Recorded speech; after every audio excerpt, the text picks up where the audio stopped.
হ্যাঁ, আপনারা জানেন বিশেষ করে জমিয়তুল ফালাহ জাতীয় মসজিদে এই শাহাদাতে কারবালা মাহফিল এটা চালু করেছিলেন আমার পরম শ্রদ্ধেয় ওস্তাদ জামিয়ার সাবেক সফল অধ্যক্ষ জমিয়তুল ফালাহ জাতীয় মসজিদের খতিব হুজুর আল্লামা জালালউদ্দিন আল কাদরি রহমতুল্লাহ আলাই।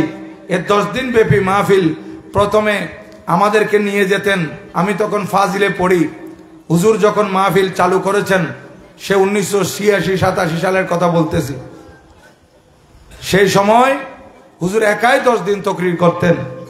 হুজুরের এখলাস, হুজুরের মহব্বতের কারণে, এই আন্তরিকতার কারণে, আহলে বাইত রাসূলের প্রতি ভালোবাসার কারণে সেই মাহফিল হাঁটি হাঁটি পা পা করে বর্তমানে আন্তর্জাতিক রূপ নিয়েছে। এবং 10 দিন ব্যাপী মাহফিলে প্রায় আপনারা মাহফিল করেন, বাজেট হয় কয়েক হাজার টাকা কিংবা কয়েক লাখ টাকা, আর সেখানে বাজেট হয় কয়েক কোটি টাকা।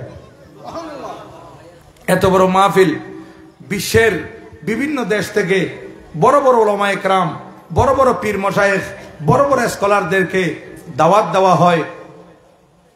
সুন্দর মাহফিল চলতেছে। তা আজ আমি